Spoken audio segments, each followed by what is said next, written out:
Welcome to another Saturday at Bistro Savor. Today we're going to make a coconut and vegetable soup for our cloudy day.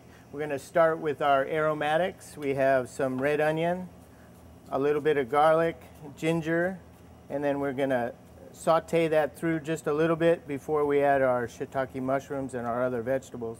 So there I have a little mixture of red onion, ginger, and garlic. I'm going to just coarsely chop this. I've made sure that the ginger is not too stringy, that we aren't going to get big pieces of ginger stuck in our teeth.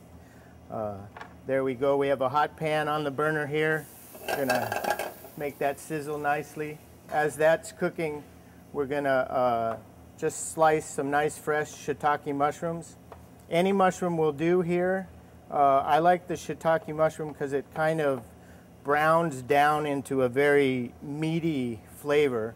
We're going to saute these and give them a lot of color.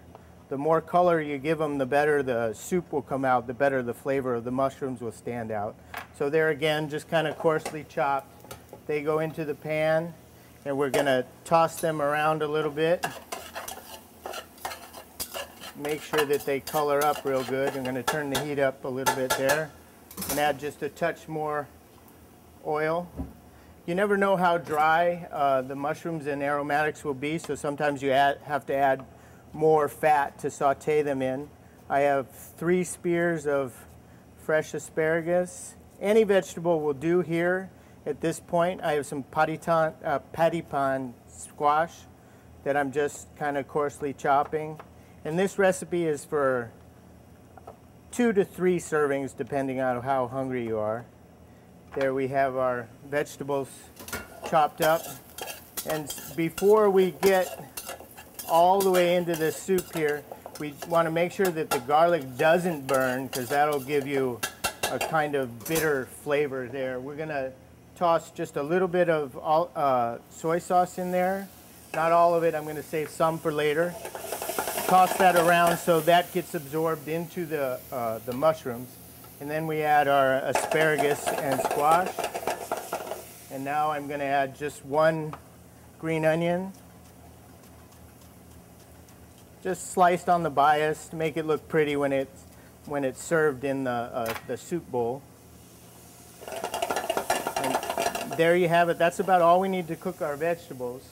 And we're going to add about a cup of ginger water. Earlier I scraped and peeled the ginger for the fresh ginger we have there in the recipe and saved those peelings, added some cold water, and made a ginger tea out of them, and that's the ginger water. I'm making here a slurry with coconut milk and cornstarch. There's about a half a tablespoon to a tablespoon of cornstarch per cup of fluid to thicken the soup. And there's another 2 cups of coconut milk. That's going to come to a boil, which allows the cornstarch to thicken this up. As you see, there's no flour in here, so this is a gluten-free recipe. And that'll cook down just a little bit. And when we come back, I'm going to dice the tomatoes and garnish this soup up. As you can see, we've brought the soup to a boil. You need to do that so the starchiness of the cornstarch kind of cooks out and so you don't notice it.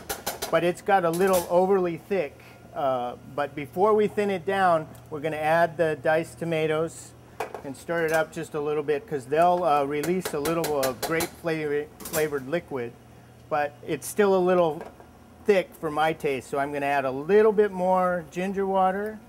And we have our seasoning component of about a tablespoon of soy sauce, and then a sprinkle of salt, sprinkle of pepper, and then we're going to serve this. So there you have it, our last of the summer vegetable coconut soup.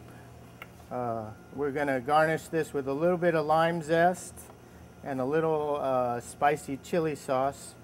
To kind of bite that richness we got of the coconut milk. There's the zest, a little bit of chili, and this would be great with a Chardonnay or a nice sparkling rosé. Thanks for tuning in. We'll see you next time at Bistro Savor.